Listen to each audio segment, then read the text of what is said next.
if he has it in large amounts or small quantities that have some benefit to him. If a person have Iman of the largest degree that Allah is pleased with, that he desires, that Allah wants to see, then this person on the day of judgment will have no worries, no problems, and no sorrows. As Allah subhanahu wa ta'ala had all his shortcomings, Allah subhanahu wa ta'ala will not even look at his account.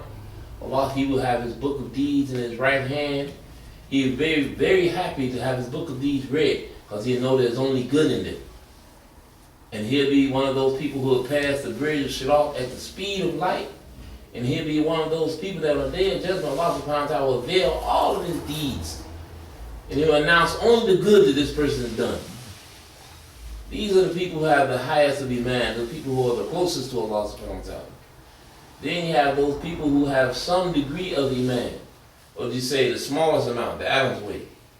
Even smaller than that. Is that a person, Allah subhanahu wa ta'ala, a person in paradise that just said what? La ilaha illallah on one occasion.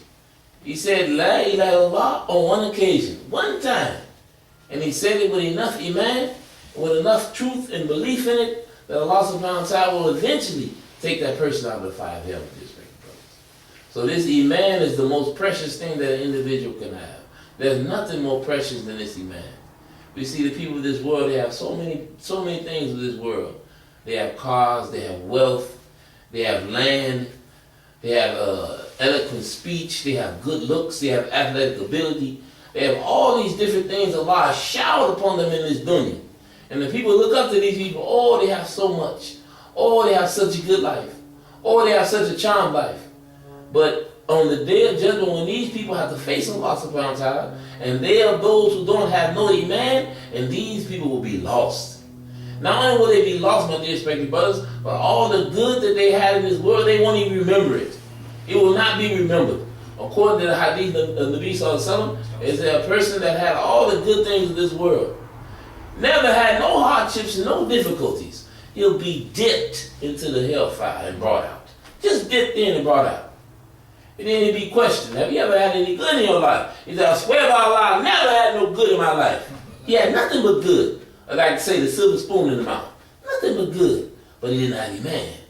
He gets dipped in that fire, never had no good, never experienced no good. Then on the opposite end, a person who had a man, but they had all kinds of difficulties, hardships. Can't pay the bills, can't have enough food to eat, all kinds of problems all throughout his life. He'd be dipped into the paradise and brought out. Have you ever had any difficulties? I swear by Allah, I've never had any difficulties or hardships in my life. Never. So this is how Allah subhanahu wa ta'ala is going to reward us. When we have to look towards the akhirah. We have to look towards the things that Allah subhanahu wa ta'ala is going to give us in the next life.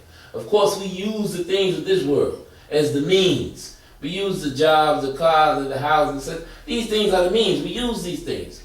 But we have to have our farsightedness got to be towards the akhirah, the big picture.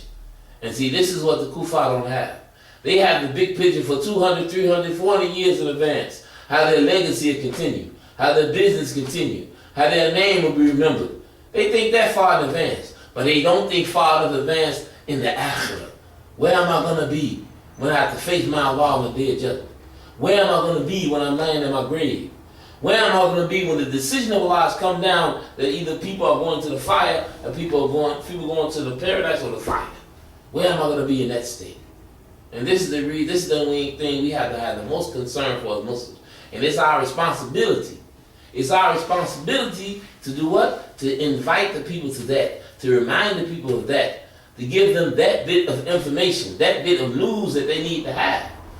That Allah, that one day, my dear respected friend, one day, my brother, you're going to have to face Allah subhanahu wa ta'ala with your deeds. One day you're going to return to Allah subhanahu wa ta'ala, the one who created your heart that's beating in your chest, the one who created your lungs that pump that oxygen, the one who gave you that tongue that wag and speaks those words that come out, the one who's giving you those eyes you see with, the one who's giving you your brain that you think with, the one who's giving you the clouds in the sky, that's giving you the sky and the sun and the moon, the one who's giving you all the things that you benefit from. Every benefit that you receive is from Allah subhanahu wa ta'ala. Every condition that you receive is from Allah subhanahu wa ta'ala. And all decisions return to Allah subhanahu wa ta'ala. And there's not one of us who will not return to Allah. This is why Allah subhanahu wa ta'ala sent the prophets, over 124,000, more or less some to the effect, to give the people the understanding, to invite them from what? To invite them from dunya to the akhirah, from mal to amal, from money to the deeds. And then we see in the hadith of Nabi Sallallahu Alaihi Wasallam that during one particular battle, I think it was the battle of Khaybar, during the battle of Khaybar, the Muslims had defeated the enemy, and then they were buying and selling the booty. They had the gap amongst themselves. They were making these deals, and when they was making these deals, one particular Sahaba came to Rasulullah. He said, "I have made the most of everyone today. I have made the most." He said, "Well, what have you got?" He said, "I kept buying and selling and buying and selling and buying and selling, so I got so many uqiyas of silver." I don't remember the exact number, but it's supposed to have been a lot. A lot of silver he got. A lot of effort. He made a lot of effort on it. He got the silver. Rasulullah said, "Can I tell you something that's better than that? Can I tell you something that's better than that?" Of course, he wants to know all this work I did to get this silver. What can be better than that? 2 rak'ah nafil after Fard. 2 rak'ah nafil salat after Fard. What was he doing? He was taking them from mal, from dunya to amal, to deen, to the deeds. That 2 rak'ahs nafil salat is better than this whole world and everything it contains. That one letter of the ayat of the Quran worth 10 hasanah. 10 hasanah. And remember, the way the deeds will be weighed according to their class on the day of judgment. They'll be weighed according to the class. So it doesn't matter if you don't have $1 billion. It doesn't matter if you don't know a whole lot of Quran. What matters is how much ikhlas you bring with the amal that you do. And if the person has or you say he don't have as many deeds, but he has a lot of ikhlas in him, then he may outweigh somebody who has a whole bunch of deeds with no ikhlas. So the thing, my dear respected brothers, we have to build a connection to Allah. We have to build a relationship with Allah subhanahu wa ta'ala. And we have to stop thinking that, in this time and age, we can't do this and that because of the society and this and that was going on in society. We have to stop saying things like that. Because the worst times are still ahead of us. The worst times are still coming. We still have a chance now to get piety and connect to Allah. Because there'll come a time, according to Hadith, that the people say, we say La ilaha illallah because our forefathers said it. It said, it'll gonna come a time. That time ain't here yet. And the people will just say that because that's all that be going on in the world in. Nothing else. No Hajj, no dhikr, no Quran, no Salah. Let's make this real clear. I know there's people that say that now, but now we talking about there'll be no amal. None of the things that's going on now will be going on. And there'll be people that say, we say La ilaha illallah because our forefathers said it. We haven't reached that yet. So we still have a chance to build a connection to Allah subhanahu wa ta'ala. We still have a chance to build our relationship with Allah subhanahu wa ta'ala. We still have a chance to build our fikr for the akhirah for ourselves and our Muslim brothers and sisters. And the non-believers, of course. But nobody is left out of this fikr. This concern of how fikr will die for the entire humanity. The fikr of how, you see how Rasulullah, this is the last thing I'm saying, how Rasulullah, we all heard this story before. But this one particular little Jew boy that Rasulullah went to go visit. And the Jew boy was ailing, he was sick. And then the Rasulullah came to him and gave him the invitation to Islam. And he turned to his father. When Rasulullah gave him the invitation to Islam, asked him to accept Islam, the young boy turned to his father. And his father was a Jew.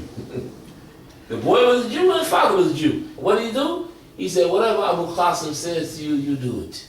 Do what he tells you to do. And his father's a Jew. But he knew the haqq when he heard it.